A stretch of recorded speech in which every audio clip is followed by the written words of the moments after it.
अरण्यकांडाचा प्रारंभ होतो. रामचंद्र प्रभू तपस्व्यांकडे जातात. अत्रि ऋषींच्या आश्रमातून बाहेर पडलेले रामचंद्र प्रभू तिथून निघतात, तपस्व्यांच्या आश्रमामध्ये येतात. विराधाच्या भीतीने अनेक तपस्वी एकत्रित येऊन राहत असत. तिथं रामचंद्र प्रभू येतात. तपस्व्यांना बरं वाटतं. रामचंद्र प्रभूंचा सत्कार होतो. रामचंद्र प्रभूंकडून तपस्व्यांचं दर्शन होतं. सीता मातोश्री नमस्कार करते, लक्ष्मण नमस्कार करतात. काय दुःख आहे तुम्हाला, काय त्रास आहे, त्यांनी जे काही सांगायचं सांगितलं. अरण्यामधली काही दुःख असतात ती सांगितली पाहिजे. हाही विचार करून बघा. आम्ही कोणी माणूस भेटला की आमच्या जीवनातली दुःख सांगतो. काय करावं, पिकलंच नाही यंदा, काय करावं, कारखान्याचं बिलच आलं नाही, हेच झालं तेच झालं, तब्येतच बरी नाही, फारच पैसे खर्च झाले, पगारच मिळाला नाही, हेच झालं नाही तेच झालं नाही, अहो इतके दिवस झाले बघा ना, अजून 7वा वेतन आयोग मला लागू नाही झाला. दुःखच आहेत. सगळी दुःख दुसऱ्याला सांगणं. कोणी समोरचा भेटला की आपलं भडभड भडभड त्याला सांगून टाकणं. मला किती दुःख आहे आणि मी किती त्रस्त आहे, माझा प्रपंच किती अवघड चाललेला आहे, हे दुसऱ्याला सांगण्यामध्ये काय पुरुषार्थ आहे? तो आमचं दुःख दूर करणार आहे का? अरे तोही आपल्याला तेच सांगायला आलेला असतो की मला अजून 5वाच लागू झाला नाही तर तुम्ही 7व्याचं काय म्हणताय. तो आपल्याला सांगायला तेच आलेला असतो. एकादशीच्या घरी शिवरात्र गेलेली असते. कोण कुणाचं पोट भरणार आहे? ही एकादशी ती महाशिवरात्र. कोण दोघी उपाशी. हाही जीव आहे तो जीव आहे, त्याला सांगून काय उपयोग आहे? आपलं दुःख सांगायचं असेल तर ते रामचंद्र प्रभूंना सांगावं. आपलं दुःख भगवंताजवळ बोलावं. कोणा सांगू सुख दुःख, कोण निवारील भूक. तुकोबाराय बोलतात की नाही, कोणाला सुख दुःख सांगायचे आम्ही, कोणाला बोलून दाखवायचं? माणसाला बोलून काही उपयोग नसतो. आमचं दुःख दूर करणाऱ्या समोर आमच्या दुःखाचं प्राकट्य आम्ही केलं, एक वेळ आपण समजू शकतो आणि आमच्या दुःखाची निवृत्ती संत आणि परमात्म्याशिवाय जगतामध्ये दुसरं कोणी करू शकत नाही. माझ्यापेक्षा कदाचित कोणी श्रीमंत असेल पण तो माझं दुःख नाही दूर करू शकणार. 4 पैसे देईल मला, ते दुःख तात्पुरतं दूर झाल्यासारखं वाटेलही मला, पण ते पैसे संपले की पुन्हा पहिले पाडे 55 चालूच आहे. पुन्हा जिथं आहे तिथंच आहोत आम्ही. पैसा मिळवण्यातून कदाचित प्रापंचिक दुःखाची अल्पकालापुरती निवृत्ती होत असेल, पण अल्पकालापुरती झालेली निवृत्ती हे मानवी जीवनाचं ध्येय नाही आहे. ज्या वृत्तीनं आम्हाला ते सुखदुःख भोगावं लागतं आहे ती वृत्ती संपली पाहिजे. याच्याकरता संत आणि परमात्मा कृपेशिवाय दुसरा उपाय नाही जीवनामध्ये. देवाजवळ आमची दुःख आम्हाला सांगावी. मी आपल्याला त्याच्याही पुढे म्हणतो, ठीक आहे भगवान भेटत नाही, एखादं पत्र एखादं कागद घेऊन देवाला पत्र लिहा ना. लिहा देवाला पत्र, पांडुरंगा असं असं झालं बाबा, असं असं झालं, मी असं वागायला नको होतो वागलो, त्यांनी असं वागायला नको होतं झालं, असं माझ्याकडून चूक झाली, माझी चूक नसताना मला भोगावं लागलं, फार त्रस्त आहे, अमुकच आहे तमुकच आहे. देवाला लिहा ना. कुठंतरी ते मोकळं केलं तर आनंद आहे, पण ते मोकळं करायची सुद्धा काही स्थानं असू शकतात. तपस्व्यांनी रामचंद्र प्रभूंना सांगितलं आपलं दुःख काय आहे. रामचंद्र प्रभूंनी ते ऐकून घेतलं. रामचंद्र प्रभू पुढे निघाले. पुढे जाताना विराध तिथं राहत होता. विराधाच्या संबंधानं 2 कथा आहेत. भावार्थ रामायणामध्ये कथा वेगळी आहे. भावार्थ रामायणामध्ये तो विराध एकदम समोर प्रकट झाला. त्यांनी सीता मातोश्रींची अपेक्षा केली आणि एकदम हात पुढे करून सीता मातोश्रीला उचललं, स्वतःच्या मांडीवर बसवलं, तिच्याबरोबर लग्न करण्याची इच्छा प्रकट केली. मग त्यांचं युद्ध झालं आणि त्याच्यामध्ये विराध मेला. वाल्मिकी रामायण म्हणतं रामचंद्र प्रभू, लक्ष्मण आणि सीता मातोश्री हे तिघे पुढे जात होते. आतापर्यंतचा थोडासा क्रम असा होता, या अरण्यात प्रवेश केल्यानंतर पुढे रामचंद्र प्रभू चालायचे, मागोमाग लक्ष्मण, आणि त्यांच्या मागे चालायला कष्ट होतात म्हणून सीता मातोश्री मागे राहायच्या. हे तिघे अशा पद्धतीने चालत असताना तो विराध आला आणि त्यांनी मागच्या मागे सीता मातोश्रींना उचलून नेलं. या दोघांना पुढे कळलंही नाही, पण विराधाने उचललं. एकदम अधांतरी सीता मातोश्री गेल्या, काही कळलं नाही. आणि थोड्या वेळाने जेव्हा सीता मातोश्रींना भान आलं, मग सीता मातोश्री रामाच्या आणि लक्ष्मणाच्या नावाने आरडाओरडा करायला लागल्या. तेव्हा यांच्या लक्षात आलं, बघतात तर सीता नाही, सीता नाही. तेवढ्यात लक्षात आलं, विराधाने उचललं आणि उचललं हे कळेपर्यंत विराध वेगाने मागे पळायला लागला. यांच्या हातात पर्याय नव्हता. रामचंद्र प्रभू लक्ष्मण त्याच्या मागे पळाले, त्याला अडवलं, पण तो सीता मातोश्रींना यांना देईना. शेवटी रामचंद्र प्रभूंनी लक्ष्मणाने बाण काढला. विराधाने युक्ती अशी केली की त्याला लढायला काही विचार हे नव्हतं, परंतु यांचे बाण येणार म्हणल्यानंतर त्यांनी सीतेलाच ढालीसारखं वापरायचा प्रयोग केला. रामाने बाण मार, यांनी सीता पुढे. आता सीता पुढे आल्यावर राम बाण मारतील कसे, लक्ष्मण बाण मारतील कसे. थोड्या वेळाने मग रामचंद्र प्रभूंनी विचार केला, काहीतरी युक्ती केली पाहिजे. सीतेला आपण बाण मारू शकत नाही, हा सीता पुढे करायला लागला. म्हणून रामचंद्र प्रभूंनी काय केलं की ज्या हाताने तो सीतेला पुढे करत होता तो हातच रामचंद्र प्रभूंनी मुळापासून तोडून टाकला. हात तुटल्यानंतर आपोआप सीता मातोश्री खाली आल्या, त्यांना घेतलं, विराधाचा उद्धार केला.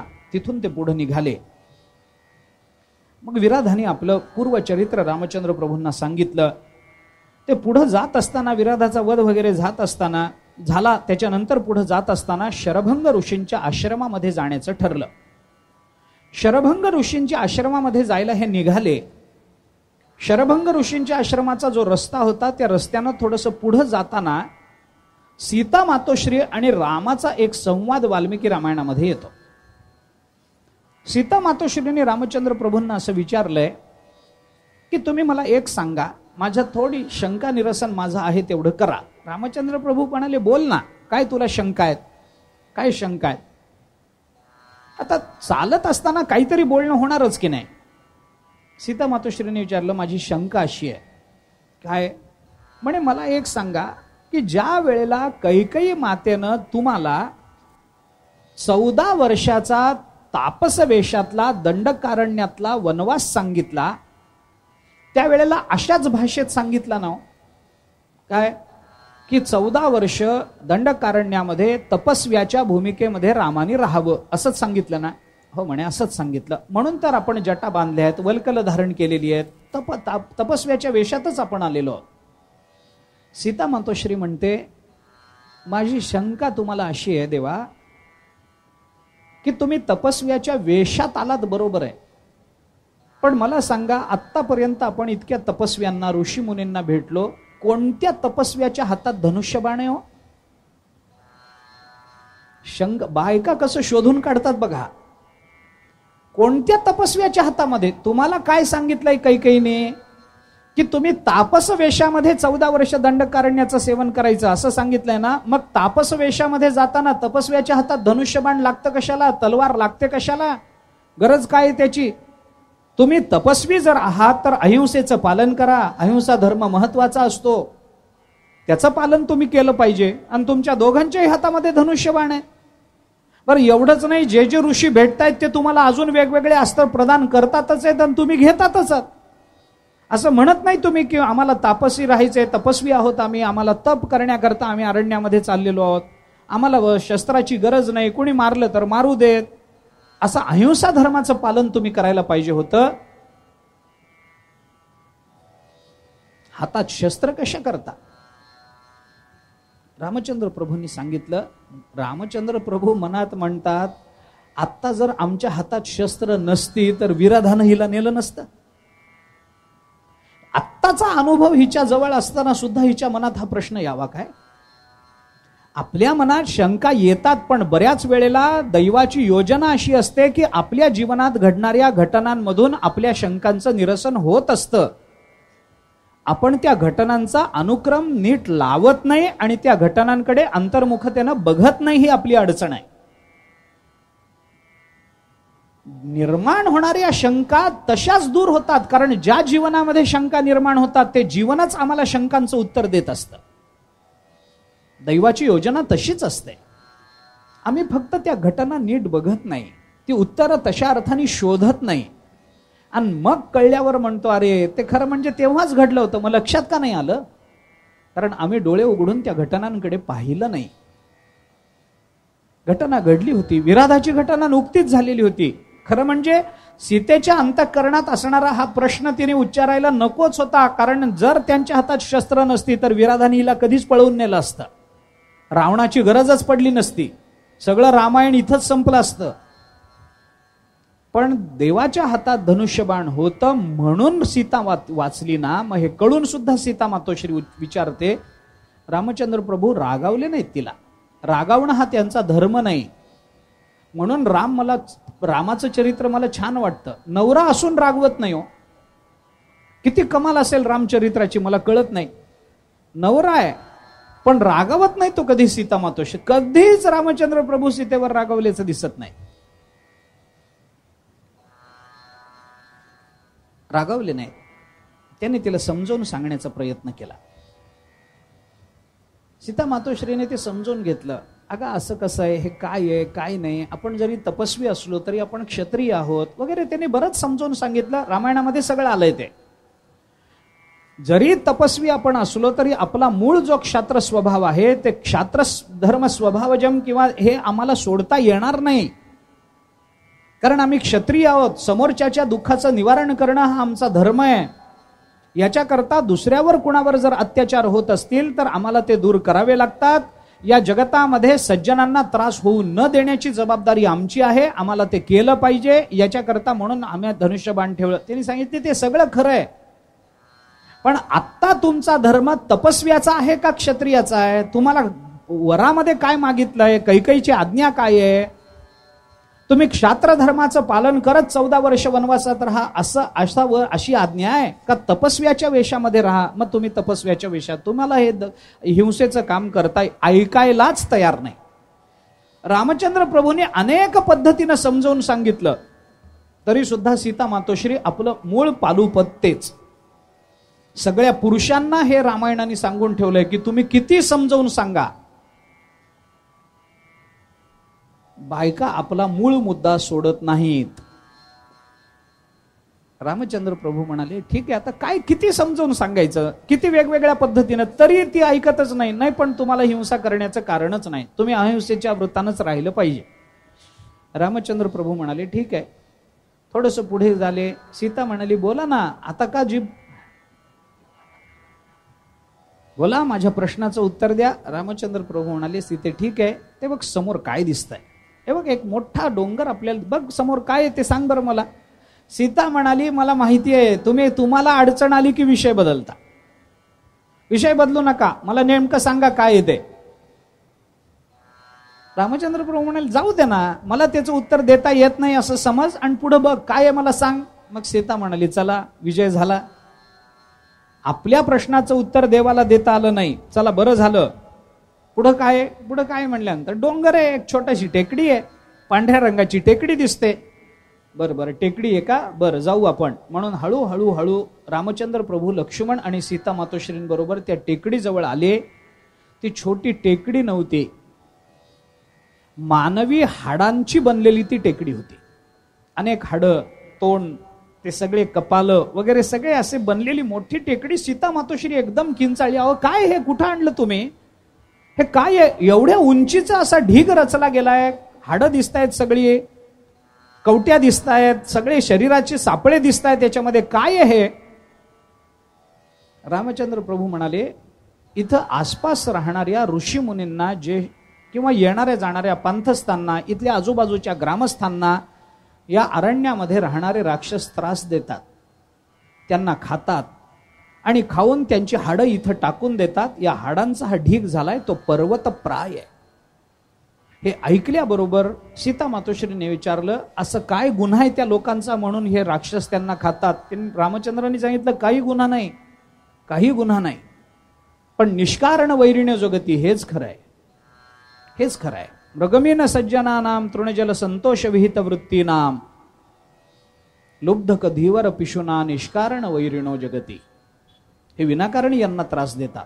मग सीतामाईचा पारा चढला. ते म्हणाले अहो तपस्व्यांना विनाकारण त्रास देणारे, आजूबाजूच्या गावातल्या चांगल्या अशा लोकांना त्रास देणारे, जे बिचारे आपण बरं आपलं अन्न बरं असं म्हणून राहतात, त्यांना विनाकारण त्रास देणारे, या अरण्यामध्ये विहार करणाऱ्या पशुपक्ष्यांना त्रास देणाऱ्या या राक्षसांना असं जिवंत कसं ठेवता तुम्ही? त्यांना मारलं पाहिजे ना.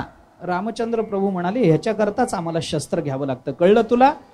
सीता मातोश्री म्हणाली हां कळलं. त्यामुळं रामायणाने आपल्याला शिकवलं, एखादा मनुष्य जर हट्टीपणा करत असेल तर त्याला फार समजवण्याच्या नादात पडू नका, कालांतरानं त्याचं त्याला समजतं. म्हणजे हे खरंच घेऊ नका गांभीर्यानं, मी गंमत म्हणून आपल्याला सांगतोय. उगीच हट्टीपणा करण्याला लोकांना किती समजवायचं असतं. झालं, तिथून रामचंद्र प्रभू निघाले. शरभंग ऋषींच्या आश्रमामध्ये त्यांना जायचं होतं. शरभंग ऋषींचं असं आहे, शरभंग ऋषींच्या जीवनाची धन्यता झालेली आहे. त्यांचं तप संपलंय. त्यांना परब्रह्म स्वरूपाचा यथार्थ बोध झालाय. पण अधिकार असा आहे की प्रारब्ध संपलं किंवा न संपलं याचा विचार न करता आपला देह ते अजूनही ठेवू शकतात. एरवी असं असतं की ब्रह्मज्ञान झाल्यानंतर देह पडतो, असं नाही. देह पडतो तो प्रारब्ध संपल्याने पडत असतो. प्रारब्ध संपलं, देह पडला. यांचं सगळं संपलं होतं, पण तरी सुद्धा त्यांनी अजून देह राखून ठेवला होता.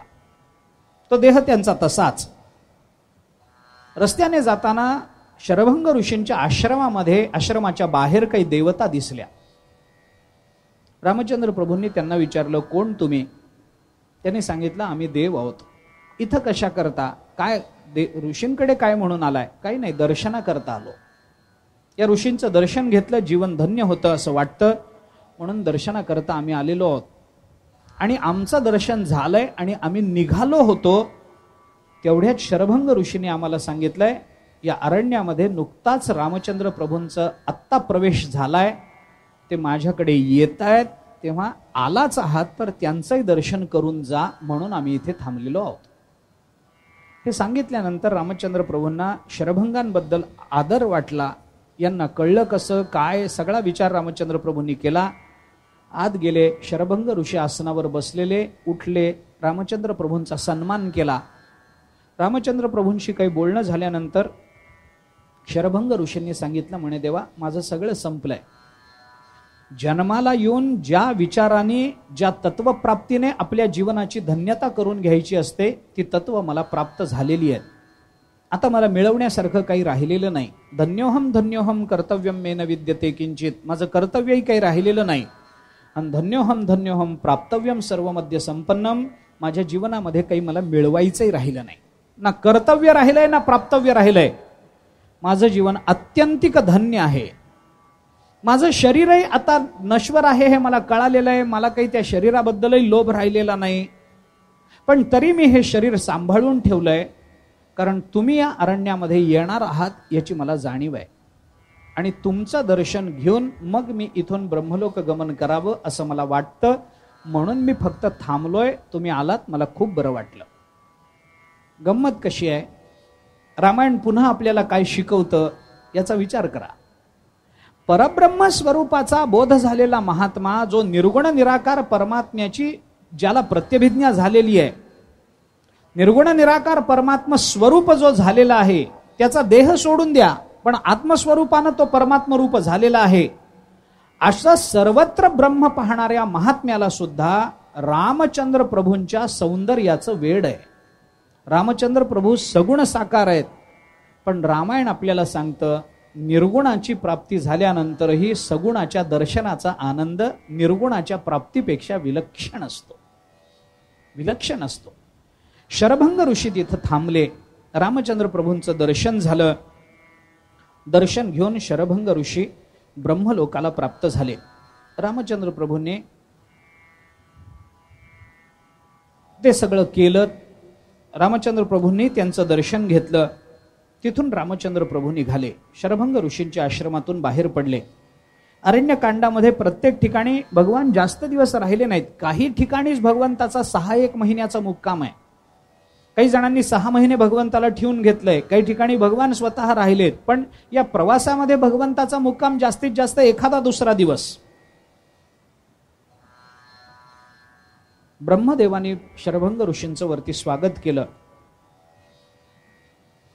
शरभंग ऋषी ब्रह्मलोक गमन करणार आहेत, रामचंद्र प्रभू आलेले आहेत हे कळल्यामुळे तिथं जे बाकीचे आजूबाजूचे तपस्वी ऋषी जमलेले होते, त्या सगळ्यांनी रामचंद्र प्रभूंना आपल्यावर होणाऱ्या अत्याचाराची कल्पना दिली की अरण्यामध्ये खूप राक्षस आहेत, त्याचा खूप त्रास आहे आम्हाला. त्या त्रासातून आमची सुटका तुम्ही केली पाहिजे.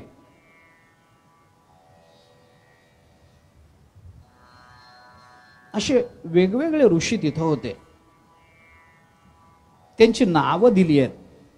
वैखानस आहेत, वालखिल्य आहेत, संप्रक्षाल आहेत, मरीची आहेत, अश्मकुट्ट आहेत, पत्राहार आहेत, तापस आहेत,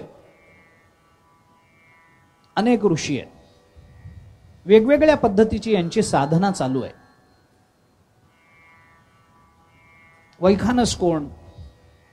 वैखानस म्हणजे ज्यांची उत्पत्ती ब्रह्मदेवाच्या नखापासून झाली ते वैखानस. ब्रह्मदेवाच्या अंगावरच्या एका रोमापासून ज्यांची उत्पत्ती झाली तसे काही महर्षी आहेत.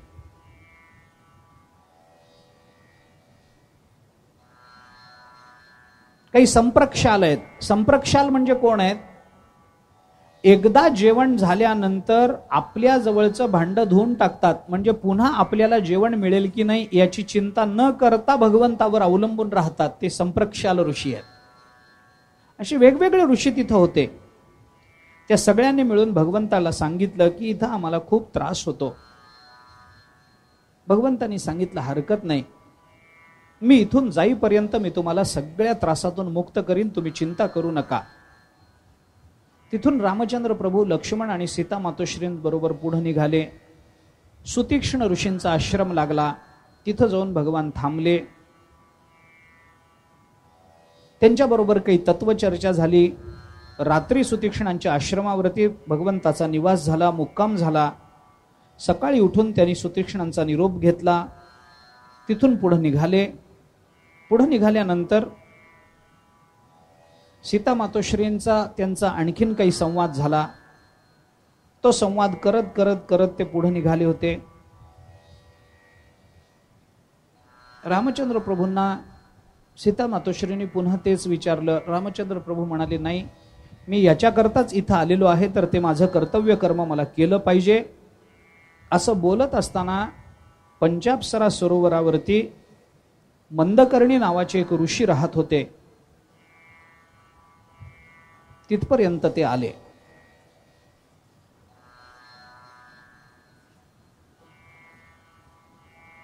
तिथपर्यंत आले. हे पंचाप्सरा सरोवर आणि मंदकर्णी नावाचे ऋषी यांची कथा रामायणात आली आहे. मंदकर्णी ऋषी आहेत, खूप तप आहे. त्या तपाला घाबरून इंद्राने त्यांच्याकडे 5 अप्सरा पाठवल्या आहेत. त्या अप्सरांना पाहताना त्या अप्सरांनी त्यांना व्युत्थानदशेवर आणलं, नृत्य केले त्यांच्या समोर. त्यांच्या शरीराचा मोह त्या ऋषींना पडला. त्यांचं तप भग्न झालं. तपोभंग झाल्यानंतर त्या सगळ्या अप्सरा निघून जायला लागल्या. मग ऋषींनी अप्सरांना प्रार्थना केली की नाही म्हण्या, तुमच्याकरता माझा तपोभंग झालाय, आता मला तुमची प्राप्ती झाली पाहिजे. असं पुष्कळ काही झालं. त्यानंतर पुन्हा इंद्र आला. इंद्राने त्यांना वर दिला. वरामध्ये त्यांनी त्या 5 अप्सरा मागून घेतल्या. अशा पद्धतीचा सगळा विचार तिथं आहे. ती सगळी कथा रामचंद्र प्रभूंनी ऐकली. त्या मंदकर्णी साधूला, त्या महापुरुषाला भगवंतानी मोक्ष देऊन टाकला. आणि मग वेगवेगळ्या आश्रमामध्ये फिरत फिरत फिरत भगवान पुन्हा सुतीक्ष्णांच्या आश्रमामध्ये मुक्कामाला आले. काही दिवस सुतीक्ष्णांबरोबर राहिले. त्यांच्याशी तत्वचर्चा केली. तिथून सुतीक्ष्णांनी सांगितल्याप्रमाणे अगस्त्य ऋषींच्या आश्रमामध्ये जाण्याकरता भगवान निघाले. अगस्त्य ऋषींच्या आश्रमामध्ये भगवंताचा मुक्काम विशेष आहे. अगस्त्य ऋषींनी त्यांचा खूप मोठा सत्कार केला आहे. अगस्त्य ऋषींनी भगवंताला दिव्य शस्त्र अस्त्र दिली आहेत. अगस्त्यांबद्दल रामचंद्र प्रभूंनी खूप प्रसन्नता व्यक्त केली. तुमच्या दर्शनाने माझ्या जीवनाला धन्यता प्राप्त झाली वगैरे सगळं सांगितलं. अगस्त्य ऋषींनी रामचंद्र प्रभूंची खूप स्तुती केली, आपली प्रसन्नता व्यक्त केली, सीता मातोश्रींची स्तुती केली. आणि रामचंद्र प्रभूंनी अगस्तींना असं विचारलं की आता मला पुढे जायचं आहे, मी अरण्यात आलेलो आहे, मी नक्की कुठं मुक्काम करावा असं तुम्हाला वाटतं? असं विचारल्यानंतर अगस्तींनी त्यांना सांगितलं की तुम्ही पंचवटीमध्ये जाऊन राहा. पंचवटीमध्ये तुम्ही जाऊन राहाल तर तिथं अनेक गोष्टी तुम्हाला सिद्ध करता येतील असं अगस्तींनी सांगितल्यानंतर रामचंद्र प्रभू पंचवटीकडे निघाले. पंचवटीकडे जात असताना रस्त्यामध्ये एक अतिशय मोठं गिधाड बसलेलं दिसलं. रामचंद्र प्रभूंचा त्यांचा संवाद झाला. संवादामध्ये त्यांनी विचारलं, रामचंद्र प्रभूंनी विचारलं, तू कोण आहेस? मग त्यांनी ते सगळं सांगितलं, मी जटायू आहे. जटायू आहे म्हणून कळल्यानंतर तुम्ही कोण आहात? मग त्यांनी सांगितलं, आम्ही अयोध्या नरेशांचे पुत्र आहोत. आणि हे विचारल्याबरोबर मग जटायूने विचारलं, का रे दशरथ राजे बरे आहेत का? दशरथाचं आणि जटायूचं काही मैत्र होतं ते त्यांनी सांगितलं. दशरथ राजांचं प्राणोत्क्रमण झालेलं आहे हे कळल्यावर जटायूला खूप वाईट वाटलं. जटायूने सांगितलं, चिंता करू नका, वडील गेलेले असले तरी हा तुमचा काका अजून जिवंत आहे. तुम्हाला काही अडचण आली तर इथं मला सांगा. काय तुम्ही कुठे जाणार आहात? मग त्यांनी सांगितलं, अगस्त्यांनी आम्हाला सांगितलंय पंचवटीमध्ये जाण्याकरता. जटायूने सांगितलं, हरकत नाही, तुम्ही पंचवटीमध्ये मुक्काम करा. मी कितीही दूर असलो तरी तुमच्या जवळ येण्यामध्ये मला क्षणाचाही कालावधी लागणार नाही, इतका माझा वेग आहे. तुम्ही त्याची चिंता करू नका. मग मी कोण आहे काय नाही याचा विचार त्यांनी सगळा सांगितला. कश्यप आणि दिती अदिती वगैरे या सगळ्या ज्यांच्या ज्या 4 पत्न्या होत्या त्याच्यातली शेवटची जी वनिता, तिच्यापासून मी आणि 2 मुलं त्यांना झाली. त्याच्यातला एक मुलगा हा गरुड होता आणि दुसरे माझे वडील होते. माझ्या वडिलांना 2 मुलं झाली, त्याच्यातला एक मी आणि एक संपाती. असं सांगितल्यानंतर रामचंद्र प्रभूंनी ती ओळख त्यांची पटवून घेतली. त्याच्याशी काही चांगलं बोलून रामचंद्र प्रभू पंचवटीमध्ये निघाले. पंचवटीमध्ये जायला लागले. अत्यंत रमणीय असा तो प्रदेश होता. अतिशय राहण्याकरता अतिशय अनुकूल असं ते ठिकाण बघून रामचंद्र प्रभूंनी तिथं थांबायचं ठरवलं. लक्ष्मणाने त्यांच्याकरता विशेष अशी झोपडी एक बांधून दिली. त्या पर्णकुटीमध्ये रामचंद्र प्रभूंचा निवास. अनेक दिवस तिथं राहायचं होतं. वर्ष 6 महिने तिथं राहायचं होतं. वेगवेगळ्या ऋतूचं आगमन रामचंद्र प्रभू तिथं असताना झालं. वाल्मिकी रामायणाने वेगवेगळ्या ऋतूंचं पुष्कळ वर्णन तिथं केलंय. असं होता होता एके दिवशी शूर्पणखा तिथं आली. ही शूर्पणखा मोठी गमतीची आहे. तिचं नाव शूर्पणखा असं आहे. शूर्प या शब्दाचा अर्थ आहे सूप. आपण पाखडतो ते सूप, त्याला शूर्प असं म्हणतात. आणि नखा म्हणजे नख. जिची नख लांब वाढलेली आहेत तिला शूर्पणखा म्हणतात. आता कुठं लावायचं ज्याचं त्यांनी बघून घ्यावं. जिची नख सुपासारखी मोठी असतात, लांबलचक वाढलेली असतात, तिचं नाव आहे शूर्पणखा.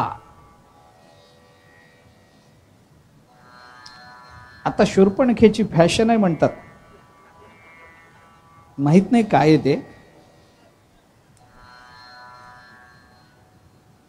पण धर्मशास्त्र म्हणतं आपली जी नख असतात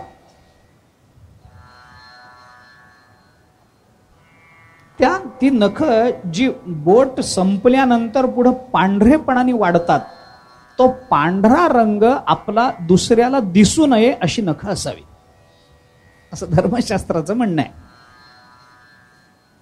असू द्या, तो पांढरा रंग दिसू नये म्हणून त्याच्यावर वेगवेगळे रंग लावतात.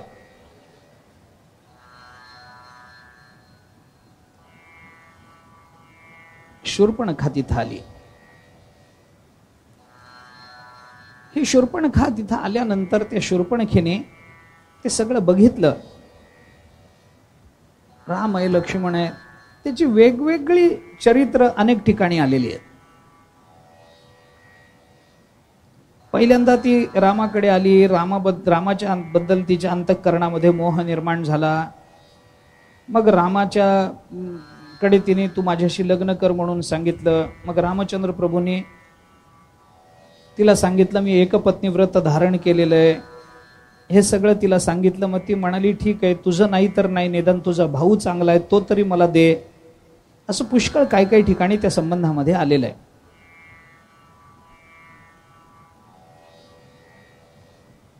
शूर्पणखा तिथं आली. ते भावार्थ रामायणामध्ये ते वर्णन आहे की पाठीवर निरोप लिहिला वगैरे, पण वाल्मिकी रामायणामध्ये तसं काही सांगितलेलं नाही. तसं काही सांगितलेलं नाही. शूर्पणखा तिथं आली. रामचंद्र प्रभूंबद्दल तिने आसक्ती व्यक्त केली. त्याने सांगितलं मला जमणार नाही, मी कोण आहे वगैरे हे तिने सांगितलं. रामचंद्र प्रभूंनी तिला सांगितलं, मी तुझ्याशी लग्न करू शकत नाही. तिने सांगितलं, मी लक्ष्मणाशी लग्न करते. भावार्थ रामायणामध्ये मग रामचंद्र प्रभू इकडं, लक्ष्मण तिकडं, दोघांनी एकमेकांकडे पाठवणं केलं. मग ती रागावली. मग लक्ष्मण म्हणाले, ठीक आहे, जर तुला लग्न माझ्याशी करायचं असेल तर माझं असं आहे, मी माझ्या मोठ्या भावाच्या अंकित आहे. मला जोपर्यंत ते आज्ञा देत नाहीत तोपर्यंत मी काही तुझ्याशी लग्न करणार नाही. त्यांनी मला सांगावं, मी करीन. ते जे म्हणतील ते मी करतो. ती म्हणाली, ठीक आहे. पुन्हा रामचंद्राकडे आली. म्हणे, तुमची आज्ञा असल्याशिवाय ते लग्न करणार नाहीत. रामचंद्र प्रभू म्हणाले, जा त्याला सांग माझी आज्ञा आहे म्हणून. ती परत आली. तिने सांगितलं, तुमच्या भावाने आज्ञा दिली. लक्ष्मण म्हणाले, मला कुठं दिली? तुला दिली. आणि तुला दिली मी खरं कसं मानू? नाही नाही म्हणे, मी जाऊन आले. जाऊन आलीस का नाही हे तरी खरं कसं मानू? तिने सांगितलं, मग चला मी तुम्हाला एका क्षणात तिथं घेऊन जाते. लक्ष्मण म्हणाला, मला तिकडे येण्याची आज्ञा नाही आहे. मला वाटलं माझ्या भावाने मला इकडे ये म्हणून आज्ञा दिली तरच मी तिकडे जाणार. मी त्यांच्या आज्ञेशिवाय श्वास सुद्धा घेत नाही. ती म्हणाली, मग काय? लक्ष्मणाने सांगितलं, त्यांच्याकडून लिहून आण. ती परत गेली. लिहून द्या म्हणून सांगितलं. रामचंद्र प्रभू म्हणाले, मी तपस्वी आहे, इथं काय कागद पेन घेऊन आलो काय? मी माझ्याजवळ लिहिण्याकरता काही नाही. त्याला सांग रामाने सांगितलंय. ती परत आली. लक्ष्मणाने सांगितलं, विश्वासच ठेवत नाही. ती परत इकडे आली. 11:30 पर्यंत हेच चाललं.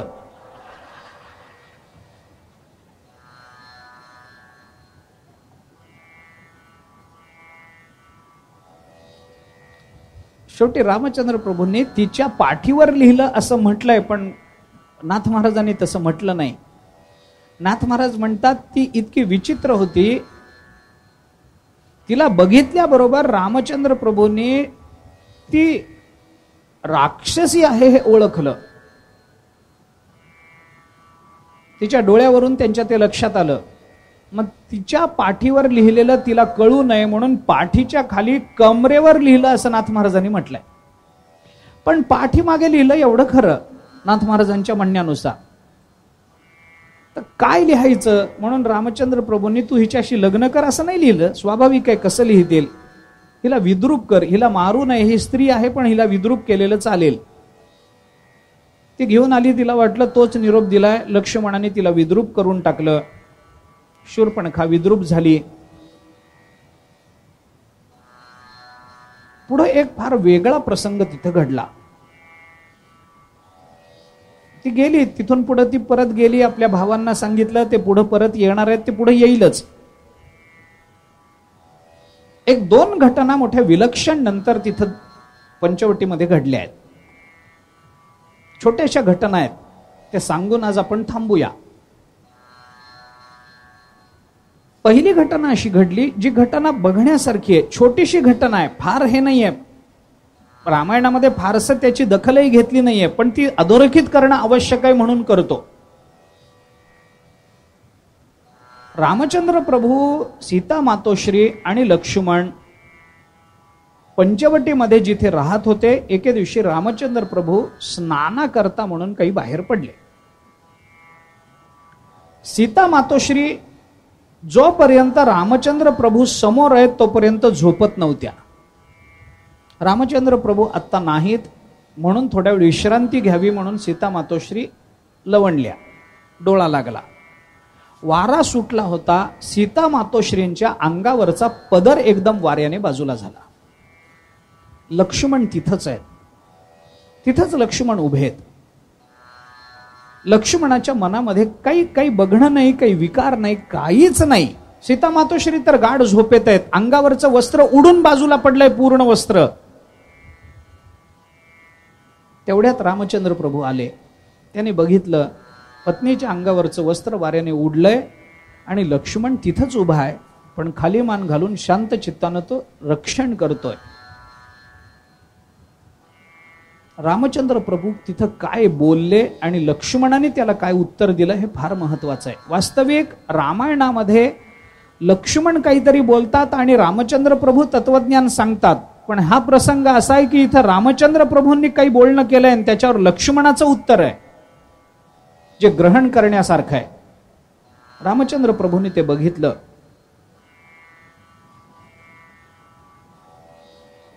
रामचंद्र प्रभू असं म्हणाले, अग्निकुंडा समानारी घृतकुंभ समो नरहा दृष्ट्वा गुह्यम परस्त्रीणाम कस्य नोचलितः मनः. अरे स्त्री कोण आणि पुरुष कोण? अग्निकुंडा समानारी स्त्री ही अग्नीसारखी असते, अग्निकुंडासारखी दगदगती असते, आणि पुरुष म्हणजे घृतकुंभासारखा, तुपाच्या कुंभासारखा असतो. अग्निकुंडाजवळ तुपाचा कुंभ ठेवला तर आपोआप तूप वितळून जाईल की नाही, तसंच पुरुष हा घृतकुंभासारखा आहे, अग्नी ही ती स्त्री ही अग्निकुंडासारखी आहे. आणि असं असल्यामुळे दृष्ट्वा गुह्यम परस्त्रीणाम, परस्त्री अशा पद्धतीनं उघडी दिसल्यानंतर कुणाचं मन विचलित होणार नाही, कुणाचं मन विचलित होणार नाही. रामचंद्र प्रभूंच्या मुखातून हे गेलं, कुणाचं मन कस्य नोचलितम मनः, कुणाचं मन विचलित होणार नाही.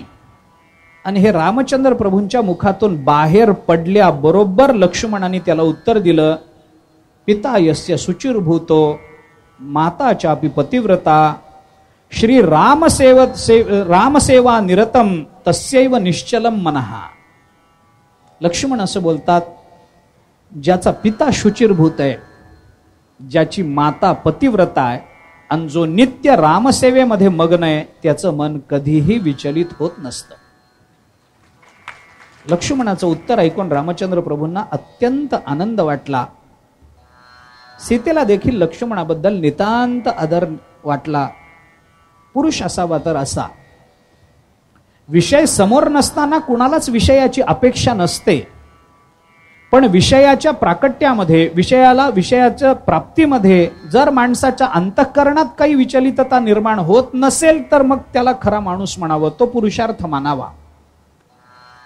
रामचंद्र प्रभूंनी आणि मारुतीरायांच्या बाबतीतही पुढे असा प्रसंग येणार आहे आपल्याला.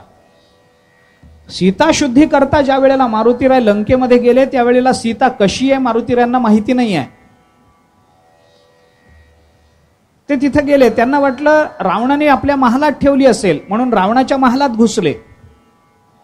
रावणाच्या 80,000 बायका तिथं होत्या. त्या बायकांना काहीच नव्हतं कशाचं, अंगावरच्या वस्त्राचं भान नाही, वेड्या वाकड्या पडलेल्या, उघड्या नागड्या बायका पडलेल्या, आणि एकापेक्षा एक सुंदर स्त्रिया. मारुतीराय सीतेला शोधत तिथं गेले. ते सगळं दृश्य बघितल्यानंतर त्यांना काही कळलं की सीता मातोश्री इथं असणं शक्य नाही, माझ्या प्रभूची बायको इतक्या घाणेरड्या ह्याच्यात राहणे शक्य नाही. काय त्या स्त्रियांचं चाललेलं आहे, काय त्यांचं. नाथ महाराजांनी पुष्कळ वर्णन केलंय वेडवाकडं. झालं, तिथून बाहेर पडले. मग ते सगळं सीताशुद्धी झाली, ते लंका जाळली, परत आले. परत आल्यानंतर सगळा वृत्तांत ज्या वेळेला रामचंद्र प्रभूंनी ऐकला त्यावेळेला रामचंद्र प्रभूंनी मारुतीला विचारलं, मारुती, अरे त्या उघड्या नागड्या बायकांच्या महालामध्ये तू गेलास, तू ब्रह्मचारी असणार आहे, तू ब्रह्मचारी असणार. मग ब्रह्मचार्याने अशा बायका बघून, उघड्या नागड्या बायका बघून आलास, तुझं ब्रह्मचर्य टिकलं काय? असा कसा तू गेलास त्याच्यामध्ये? स्त्रीचं दर्शन, अशा उघड्या स्त्रीचं दर्शन तू करून आलास, तुला काही वाटलं नाही? त्यावेळेला मारुतीरायांनी पुन्हा असंच उत्तर दिलंय, कामम दृष्ट्वा मया सर्वा विश्वस्ता रावण स्त्रियः न तुमे मनसा किंचित वैकृत्यम उपपद्यते.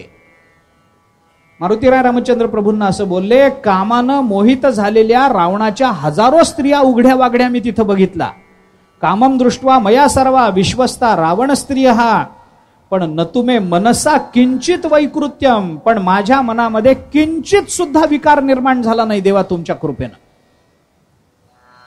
मारुतीरायाचा वर्तनाचा त्याही वेळेला रामचंद्र प्रभूंना आनंद वाटला. तोच आनंद लक्ष्मणाच्या संबंधानं रामचंद्र प्रभूंच्या अंतःकरणात आहे. लक्ष्मणालाही आदर वाटला, श्रद्धाभाव वाटला. दुसरी घटना अशी घडली जी लक्ष्मणाला थोडासा संभ्रम निर्माण करणारी होती. भगवंताच्या पूजेकरता काही फुलं आणावीत म्हणून लक्ष्मण सकाळी बाहेर पडले.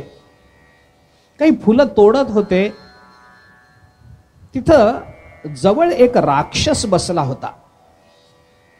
त्याचं नाव आहे सांब. आणि त्याला एका शस्त्राची अपेक्षा होती, म्हणून ते शस्त्र आपल्याला मिळावं याच्याकरता तो काही तप करत बसला होता. आणि तप करता करता त्याच्या अंगावर असं वारूळ जमा झालं होतं. त्याचं तप पूर्णतेला चाललं होतं. ते शस्त्र असं उतरत होतं त्याच्या हातामध्ये. त्याच वेळेला लक्ष्मण तिथं होता. शस्त्राच्या मनात नव्हतं की या असुराच्या हातामध्ये आपण जावं, म्हणून फुलं तोडतात तोडतात ते शस्त्र एकदम लक्ष्मणाच्या हातात आलं. लक्ष्मणाला आश्चर्य वाटलं, अरे कोणी देणारा काही नाही, काही नाही, मी काही अपेक्षा केलेलं नाही, हे शस्त्र माझ्या हातात कसं आलं, म्हणून त्याने ते घेतलं, काही विचार केला नाही. पण शस्त्र आहे म्हणल्यानंतर काय आहे म्हणून चालवून बघण्याकरता त्यांनी त्या वारुळावर ते शस्त्र चालवलं आणि सांब आतल्यात मेला. वारुळ पडलं, बाबा शस्त्राला धार आहे म्हणून त्यांनी शस्त्राकडे बघितलं तर रक्तबंबाळ ते शस्त्र. लक्ष्मणाला असं वाटलं की या वारुळामध्ये तप करणाऱ्या एखाद्या तपस्व्याचा आपल्याकडून वध झाला, ब्रह्महत्या झाली. वाईट वाटलं, डोळ्यातून पाणी आलं, रडत परत आला. रामचंद्र प्रभूंनी विचारलं, फुलं आणायला गेला होतास ना, कुठे आहेत फुलं? तो म्हणला, गोळा केली होती, टाकून दिली. धर्मशास्त्र असं म्हणतं, देवाच्या पूजेकरता जे काही आपल्याला जमवावं लागतं ते रडत जमवलेलं देवाच्या पूजेला चालत नाही. फुलं तोडताना रडत तोडायची नाहीत, आनंदानं देवाला समर्पित करायचंय. देवाच्या अभिषेकाकरता दूध आणलं असेल, काय दुधाचा भाव वाढलाय बाबा, रडत नाही विचार करायचा. आणलंय ना, आणलंय, देवाकरता आणलंय, समर्पित करा. काय भाव वाढले दुधाचे, अर्ध्या लिटर मध्ये झालं नसतं काय, गुरुजींनी विनाकारण 1.5 लिटर सांगितलं, रडायचं नाही. आपल्याला देवाकरता गंध उगाळायचंय, गंध उगाळायचं. किती श्रम करावे लागतात, आयत्या गोळ्या मिळतात, यांना कळू नये काय बाजारातून आयत्या गंधाच्या गोळ्या आणाव्यात, मी किती उगाळत बसू, रडायचं नाही. रडलेलं द्रव्य भगवंताला, रडत आणलेलं द्रव्य भगवंताला चालत नाही. लक्ष्मणाने सांगितलं, नाही फुलं नाही आणली. काय झालं, काय चेहरा विषण्ण का? लक्ष्मणाने सांगितलं, असं असं झालंय, माझ्याकडून ब्रह्महत्या झाली असं मला वाटतंय. सांबाचा मृत्यू झाला हे काही विचारलं नाही. हे काही म्हणजे सांब आहेत हे काही त्यांना माहिती नाही. रामरायाने विचारलं, काय झालं काय नेमकं? लक्ष्मणाने सगळं सांगितलं. मी फुलं आणत होतो, काही वनफळं तोडून आणत होतो, एक तलवार माझ्या हातात आली, सहज धार किती आहे म्हणून बघायला वारुळावर घातली तर माझ्याकडून घात झाला, मला काही प्रायश्चित्त सांगा. रामचंद्र प्रभूंनी सांगितलं, तो तप करणारा ब्राह्मणच होता, हे तुला काय माहिती आहे? असं काही सांगता येत नाही. मग तो जोपर्यंत कोण आहे हे आपल्याला कळत नाही तोपर्यंत प्रायश्चित्त कसं सांगायचं? कारण प्रत्येकाच्या वधाचं प्रायश्चित्त वेगळं आहे. तो ब्राह्मणच आहे का तो क्षत्रिय, कुणाला माहिती? जसं असेल तसं तुला प्रायश्चित्त सांगावं लागेल. मग रामचंद्र प्रभूंनी सांगितलं, आपण बघूया. हे बघ म्हणे, अनुमान कर, अनुमान कर. शस्त्र देवता स्वतःहून तुझ्या हातात आली. शस्त्र हे तू काही मागितलेलं नाहीस, तू काही त्याच्याकरता तप केलेलं नाहीस. अनुमान कसं असतं हे बघा. विचार कसा करायचा असतो. आपल्या हातामध्ये जेव्हा फक्त परिणाम दिसत असतो आणि परिणामाच्या मागची कर्म परंपरा आपल्याला ज्ञात नसते, तेव्हा परिणामावरून कर्माचा विचार कसा करायचा असतो असा शास्त्रीय विचार रामायण आपल्याला शिकवतं. विचार कसा करावा हे माणसाला कळलं की माणसाचा देव व्हायला वेळ लागत नाही. फक्त विचार कसा करावा हे कळलं पाहिजे. त्यांनी सांगितलं, एक लक्षात घे, तू काही तप केलं नव्हतंस, शस्त्र देवता स्वतःहून तुझ्या हातात आली. तुझ्या हातात आल्यानंतर तुझ्या मनामध्ये काही विचार नव्हता, तू सहज म्हणून मारलंस. ज्या अर्थी शस्त्र देवतेने तुझ्या हातातून कुणाचा तरी वध केलाय त्या अर्थी दुष्टांचा वध झालाय हे नक्की. दुसरी गोष्ट, समजा तो क्षत्रिय असता तर त्याने तू शस्त्र चालवल्यानंतर तो एका घावात मेलाच नसता, कारण तो क्षत्रिय आहे. त्यांनी लगेच तुझ्यावर आक्रमण केलं असतं, कारण त्याची वृत्ती क्षत्रिय आहे. ज्या अर्थी तुझ्यावर पुन्हा आक्रमण झालेलं नाही त्या अर्थी तो क्षत्रिय नाही. त्यांनी तुझ्यावर परत घात केला असता. असं सगळं सांगत सांगत सांगत रामचंद्र प्रभूंनी सांगितलं, तुझ्याकडून काही तपस्व्याचा घात झालेला नाही, तू त्याची चिंता करू नकोस. ज्या अर्थी हे असं झालंय त्या अर्थी राक्षसाचा घात झालेला आहे. समजावून सांगितलं. लक्ष्मणाला बरं वाटलं. लक्ष्मणाने रामचंद्र प्रभूंना नमस्कार केला. पुन्हा बाहेर पडले. राक्षसाच्या वधाने आपल्याला काही दोष लागत नाही हे सगळं सांगितलं. त्याच्यानंतर ती जी शूर्पणखा विद्रूप झालेली होती ती पुन्हा रामचंद्र प्रभूवर आक्रमण करण्याकरता काही योजना करत होती. नाथ महाराजांनी सांगितलं ती तिथून निघाली, ती सरळ लंकेला गेली. पण वाल्मिकी रामायण सांगतं ती तिथून निघून सरळ गेली नाही, ती आपल्या भावांकडे आली. भावांना तिने सांगितलं, भाऊ रामचंद्र प्रभूवर आक्रमण करून आले. ते सगळं झाल्यानंतर त्या भावांचं आणि रामचंद्र प्रभूंचं युद्ध झालं. तिचे भाऊ होते खर आणि दूषण. त्या दोघांना सांगितलं, पहिल्यांदा त्या खर दूषणाने 14 राक्षस पाठवले. रामचंद्र प्रभूंनी एका बाणात त्यांना सगळं संपवलं. पुढं मग ते पुन्हा कळल्यानंतर ते आणखीन चिडले. त्यांनी पुन्हा अजून काही राक्षसांची सेना घेऊन रामचंद्र प्रभूवर आक्रमण करण्याचा प्रयत्न केला. तोही प्रयत्न रामचंद्र प्रभूंनी मोडून काढला.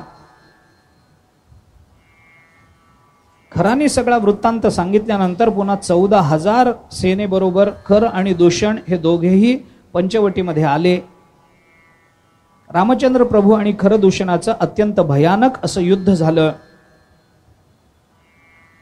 ते सगळं युद्ध झाल्यानंतर त्या दोन्ही राक्षसांचा विनाश झाला. विनाश झाल्यानंतर सगळ्या ऋषीमुनींनी रामचंद्र प्रभूंचं अभिनंदन केलं, त्यांच्यावर पुष्पवृष्टी केली. मोठी कथा वाल्मिकी रामायणात आली या संबंधामध्ये. त्या खरं दूषणाच्या युद्धाच्या बाबतीत ते युद्ध करत करत कशा पद्धतीनं रामाच्या पर्णकुटीजवळ आली. मग रामचंद्र प्रभूंनी लक्ष्मण आणि सीतेला तिथून बाजूला जावं याच्याकरता एका गुहेमध्ये कसं पाठवलं वगैरे वगैरे हे सगळं झालं. या दुष्टांचा संहार झाला. 14,000 ब्राह्मणांचा त्या राक्षसांचा संहार रामचंद्र प्रभूंनी केला. त्याच्यानंतर त्या त्रिशिरेचा वध झाला. खराबरोबर दूषण गेल्यानंतर खराबरोबर रामाचं युद्ध झालं. त्याच्यामध्ये तो खरही मारला गेला. त्यानंतर मारला जाण्याच्या आधी त्या दोघांमध्ये काहीतरी अदवा बोलणं झालं. रामचंद्र प्रभूंनी त्याला उत्तरं दिली. ते सगळं झाल्यानंतर त्या खराला मारलं. महर्षींनी रामचंद्र प्रभूंची प्रशंसा केली, खूप त्यांचं अभिनंदन केलं. आणि मग त्या शूर्पणखेला ज्या वेळेला कळलं की आपले भाऊही मरून गेले, त्यावेळेला ती शूर्पणखा तिथून लंकेला गेली आणि लंकेमध्ये जाऊन तिने रावणाला मात्र या सगळ्याच्या संबंधानं सांगितलं. रावणाला तिने सांगत असताना 2 गोष्टी सांगितल्या. रावणाचा स्वभाव तिला माहिती होता. तिने काय केलं, रावण सत्ता लोलूप आहे आणि रावण स्त्री लंपट आहे, या दोन्ही गोष्टी तिला माहिती होत्या. म्हणून तिने सांगितलं, 2 कोणीतरी पुरुष आलेत आणि ते आपल्या राज्यामध्ये येऊन काहीतरी गोंधळ घालतायत आणि तुला कल्पनाही नसावी मी काय म्हणू तुला. अरे आपल्या राक्षसांची फौज त्यांनी ध्वस्त केली आणि तुला काही वाटत नाही त्याचं. मग रावण रागावला, कोण आहेत काय नाही, चौकशी केली, सांगितलं. आणि सांगताना शूर्पणखा म्हणाली, त्या दोघांना मारणं एवढंच तुझं काम नाही, त्या रामाची अतिशय सुंदर अशी पत्नी आहे. ती पत्नी रामाला शोभत नाही, ती फक्त आणि फक्त तुलाच शोभते. त्याच्यामुळे तिला आण. स्त्री मिळणार आणि सत्ता गाजवता येणार हे बघितल्यानंतर मग रावणाने काही विचार विनिमय केला. मारीचाला बोलावलं. मारीचाला सांगितलं, म्हणजे ती शूर्पणखा येतानाच मारीचाला घेऊन आल्याचं वाल्मिकी रामायणात आहे. तिकडून येताना, कारण पहिल्यांदा त्या दोघांना मारत असताना मारीचाला मारलं नाही ना, मारी जिवंत ठेवला होता ताटिकावधानंतर. त्या मारीचाला घेऊन इकडं आली. तिला माहिती होतं याचा उपयोग होणार आहे. मग रावणाने त्या मारीचाला बोलवलं, असं असं करू म्हणून सांगितलं. मारीच म्हणाला, काय करायचंय ते तुम्ही करा, मी एकदा भेटून आलोय, माझे प्राण वाचलेत हेच पुष्कळ आहे, आता मला त्यांच्या नादाला लावू नका. रावण म्हणाला, तसं चालत नाही, तू माझा दास आहेस, सेवके करावे सांगितले काम. गाथा वाचला नाही काय मारीच्या? गाथा वाचत जा रोज, म्हणजे अनेक गोष्टी सुटून जातात. सेवकाने सांगितलेलं काम करावं, विरोध करू नये. सेवा धर्म गहन आहे, सेवा धर्मो परमगहन हा योगिनाम अप्यगम्य हा. तुला सेवा करायला मिळते.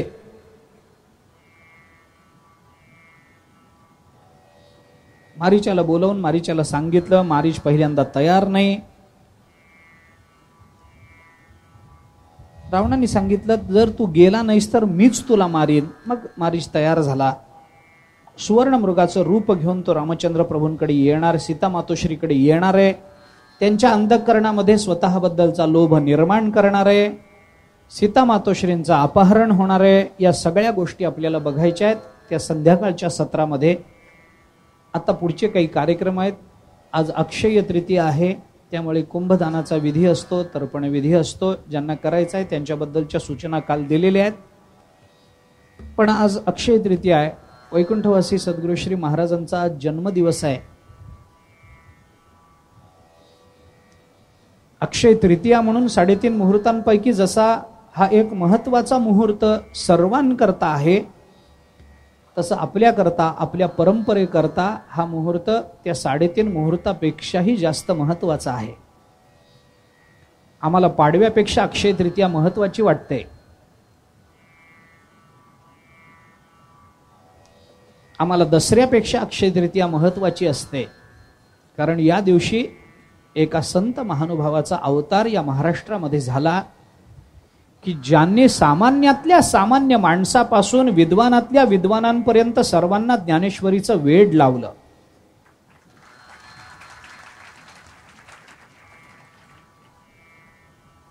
देवाचं मनोगत ओळखून जसं ज्ञानोबाराय ज्ञानेश्वरी सांगतात, तसं ज्ञानोबारायांचं मनोगत ओळखून महाराज ज्ञानेश्वरी सांगत होते.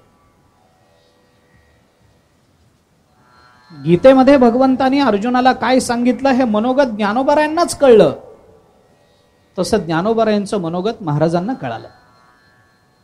ते मनोगत ओळखून महाराज जवळजवळ 72 वर्ष ज्ञानेश्वरी सांगत राहिले. आपल्याला मिळालेल्या दीर्घ आयुष्याचा विनियोग कसा करावा याचं माझ्या तरी डोळ्यासमोरचं सर्वोत्तम उदाहरण कोणी असेल तर ते महाराजांचं जीवनचरित्र आहे. मी लहान असतानाही त्यांना पाहिलं, मी माझ्या कळत्या वयातही त्यांना पाहिलं. आपला एक क्षणही विनाकारण वाया घालवायचा नसतो. तो कोणत्या ना कोणत्या तरी सत्कार्याकरता त्याचा विनियोग झालाच पाहिजे, याची दक्षता महाराजांनी आपल्या जीवनामध्ये आयुष्यभर घेतली आहे. ज्ञानेश्वरीचा विचार कसा करायचा असतो, ज्ञानेश्वरी किती सर्वांग सुंदर आहे.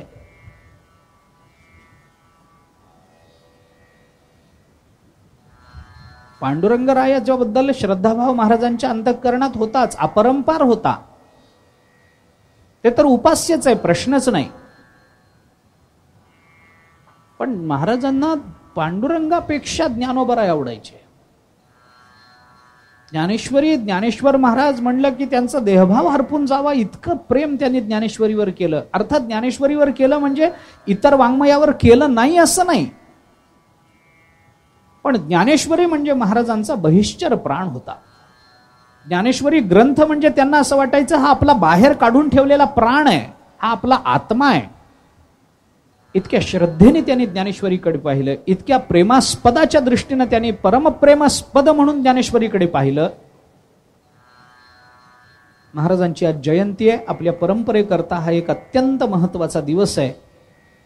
त्यामुळे आत्ता फक्त बाकी काही विधी आहेत म्हणून आज फक्त थोडंसं लवकर, आपण तासभर लवकर थोडंसं थांबतो आहोत, म्हणून आत्तापुरते इथं थांबू. संध्याकाळच्या सत्रामध्ये रामचंद्र प्रभूंनी या अरण्यकांडामध्ये केलेला सगळा प्रवास, सीता मातोश्रींचं अपहरण, जटायूचा वध, या सगळ्या घटना आपल्याला पाहायच्या आहेत. त्याच्यातलं तात्पर्य आपल्याला पाहायचं आहे. ते सगळं संध्याकाळच्या सत्रामध्ये आत्ता आपण इथं थांबूया.